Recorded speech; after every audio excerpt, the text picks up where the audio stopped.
It's not just skincare, it's cell care. Shop now.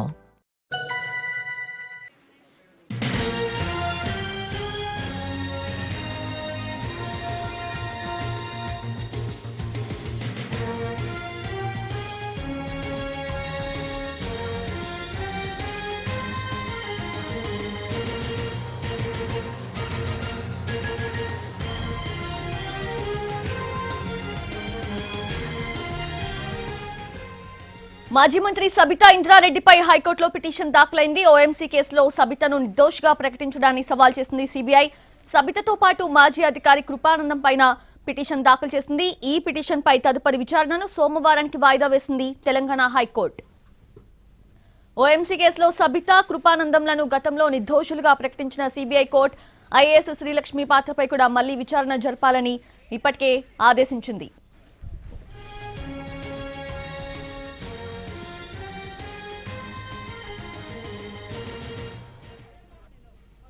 మాజీ మంత్రి సబితా ఇంద్రారెడ్డిపై హైకోర్టులో పిటిషన్ దాఖలైంది. ఓఎంసీ కేసులో సబితను నిర్దోషిగా ప్రకటించడాన్ని సిబిఐ సవాల్ చేసింది. సబితతో పాటు మాజీ అధికారి కృపానందం పైన కూడా పిటిషన్ దాఖలు చేసింది. లేటెస్ట్ అప్డేట్స్ తెలుసుకుందాము. మా ప్రతినిధి శర్మ అందిస్తారు. శర్మ, ఓబులాపురం మైనింగ్ కేసులో గనుల శాఖ మాజీ మంత్రి సబితా ఇంద్రారెడ్డిని 3 నెలల క్రితం అంటే ఈ ఏడాది మే 6న ఓబులాపురం మైనింగ్ కేసులో ఆమె నిర్దోషిగా సిబిఐ కోర్టు ప్రకటించింది. ఆమెతో పాటు ఐఏఎస్ అధికారిగా ఉన్న కృపానందంను కూడా నిర్దోషిగా సిబిఐ కోర్టు ప్రకటించింది. ఇప్పుడు సిబిఐ కోర్టు తీర్పును హైకోర్టులో సిబిఐ సవాల్ చేసింది. వాళ్ళ నిర్దోషిత్వాలను ఏ విధంగా పరిగణిస్తుంది, దాన్ని పూర్తిగా మళ్లీ విచారించాలి.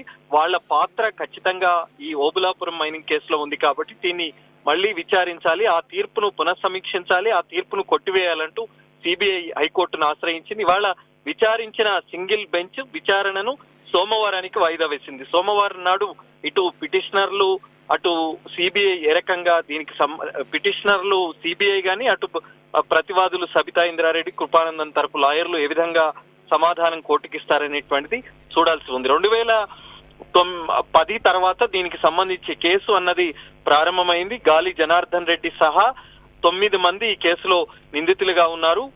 2004-9 మధ్య కాలంలో గనుల శాఖ మంత్రిగా సబితా ఇంద్రారెడ్డి ఉన్నారు.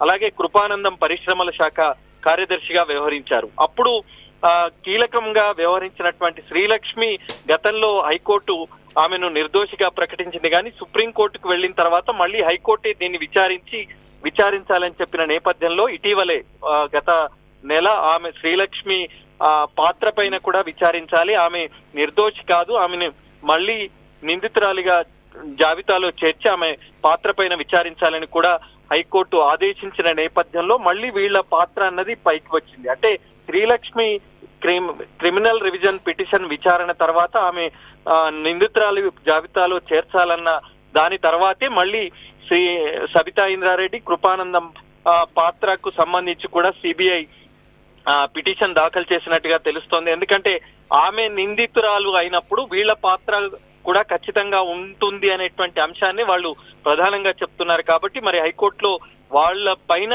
అప్పీల్ పిటిషన్ దాఖలు చేశారు. మళ్ళా వాళ్ళు దానికి సంబంధించి ఇప్పటికే సిబిఐ కోర్టు నిర్దోషిగా ప్రకటించింది కాబట్టి వాళ్ళ వాదనలు వినిపించాల్సి ఉంటుంది. అలాగే సిబిఐ కూడా వాళ్ళు ఏ రకంగా దీనికి సంబంధించి వాళ్ళ పాత్ర ఉంది అనేటువంటి దానికి సంబంధించి కూడా వాళ్ళ వాదనలు, దానికి సంబంధించినటువంటి ఆధారాలు నిరూపించాల్సి ఉంటుంది. కాబట్టి ఇవన్నీ వాద ప్రతివాదనలు పూర్తయిన తర్వాత సబితా, కృపానందంలకు సంబంధించినటువంటి అంశం ఏంటనేటువంటిది మనకు తేలేటువంటి అవకాశం ఉంది. సౌజన్య.